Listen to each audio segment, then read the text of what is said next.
From the performance perspective, we see ARM11 in the past as the high end, today Cortex A8, shortly Cortex A9.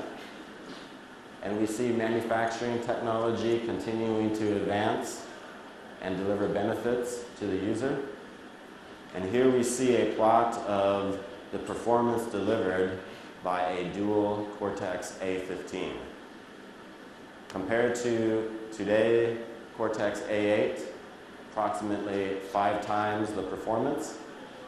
Compared to the mainstream ARM11, approximately 15 times the performance. So a very rapid advance in performance to enable these exciting use cases that you've seen in the earlier presentation.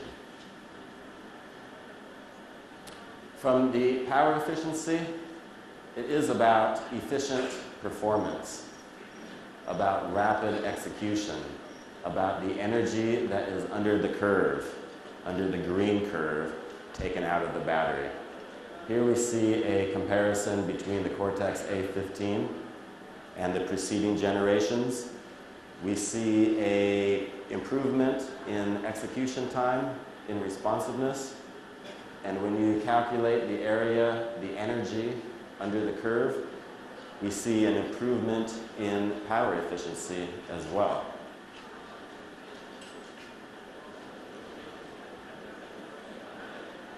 So, target applications in the very near future begin with the handset, begin with tablets, the high end. We see a migration into the home, into gaming, into TVs, into a large number of connected screens that will pervade the environment.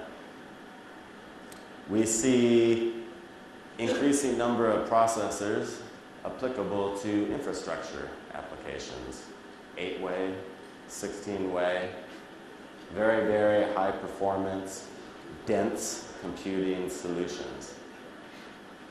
In each configuration, the characteristics are matched with the value metrics that drive purchasing decisions.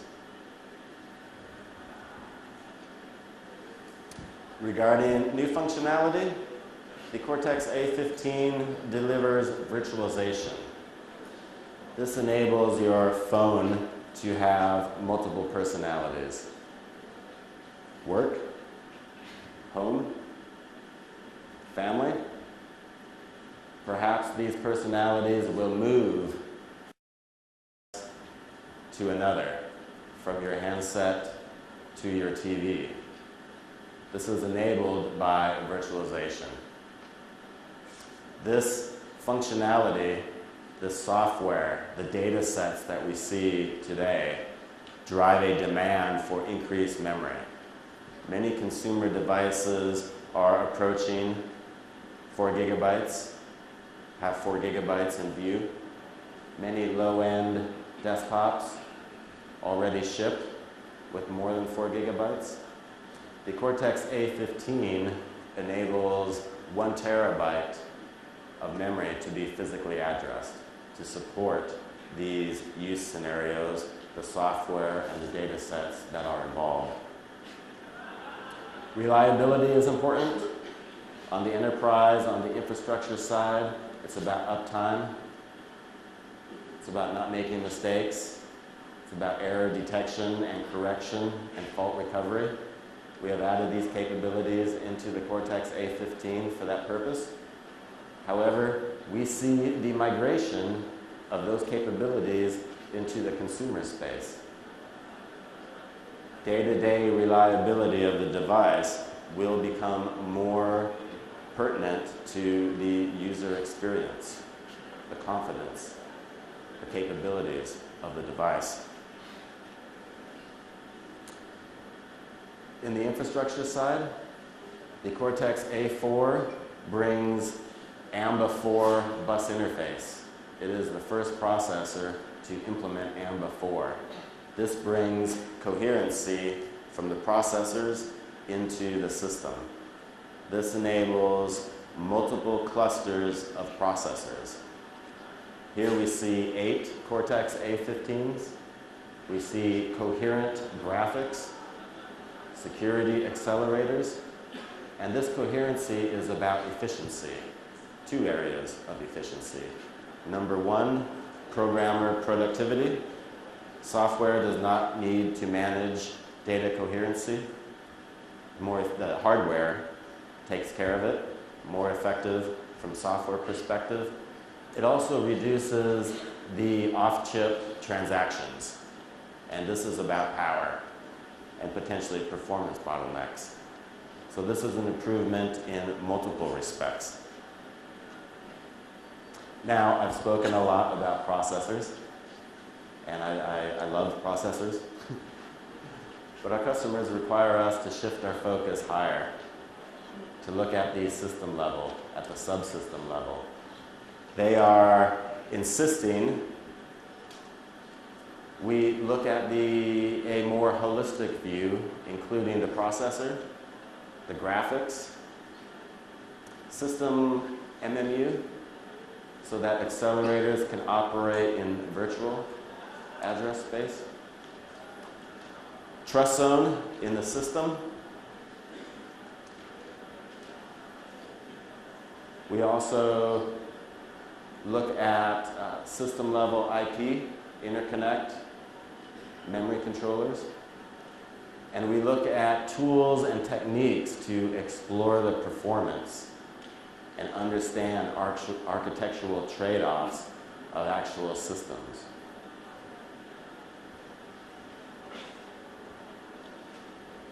So we have developed a platform perspective. A diagram is shown here. Again, there are 8 Cortex A15 processors, individual cores, graphics, memory management units, coherent interconnect, through to memory controllers. So the critical and common performance paths. This is designed by ARM, optimized by ARM, serves as a strong reference starting point. This forces ARM to think like its customers and share the problems and solutions. Regarding ecosystem, ARM can do many things. ARM can supply physical IP, the graphics processor that you've seen on the earlier slide, along with system level IP. We can look at debug tools, software development, bring up capabilities. We must support this processor from a larger perspective. But we do not have the capability to do everything. We must work alongside the ecosystem to maximize the benefit. Here we see a diagram of several operating systems, several browsers, plugins, services, and contents. We see a lot of complexity, and ARM can contribute to optimizing the software for use on the Cortex A portfolio of processors. To take a very specific example, let's look at Android. Release 2.2. Many have said it is the fastest browser ever. It has made significant improvements and will continue. Much of this is the JavaScript JIT, which is architecture dependent. Okay?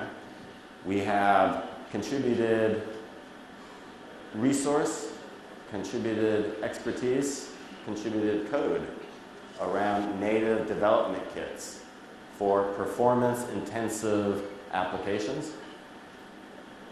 And we have supported third-party delivery of things such as Flash and Air. We have created an Android Solution Center to further support technology and marketing aspects. But if we look at the code the actual code that you would take delivery of, you will find 20,000 lines of ARM assembler. We have worked very, very hard on this. This code is optimized in the JIT. It's optimized in the codex, optimized in the browser, and some of the third-party applications. This code is in the box, and it comes out of the box on day one, and it works. This is an opportunity for ARM to optimize one time, and many benefits to result to many parties. This is very differentiating and very strong acceleration in time to market. So in conclusion, the handsets that you have in your pocket today are becoming mobile computers. They're becoming truly personal computers. They will connect to many screens in your environment. The Cortex A processor portfolio, from A5 at the bottom, A8 in the mainstream, A9 just around the corner, and the Cortex A15 beyond that, accelerate the innovation. And we look at this not just from the processor perspective, but from your perspective, the platform perspective, the software perspective, the use case perspective. Okay? And the Cortex A15 we see as truly an innovator's opportunity. An opportunity to utilize the performance, the power, efficiency, the functionality to deliver a new set of compelling devices that users will demand, and they will utilize, and they will experience, and they will benefit from. And finally, the most important aspect is truly partnership and ecosystem. We do many things, but we exist in a much larger environment, and we must work together to maximize the benefit for the consumer. Thank you very much. Thank you very much, Mr. Schorn. 非常谢谢 ARM 处理器部门形象副总经理 Schorn 的精彩分享。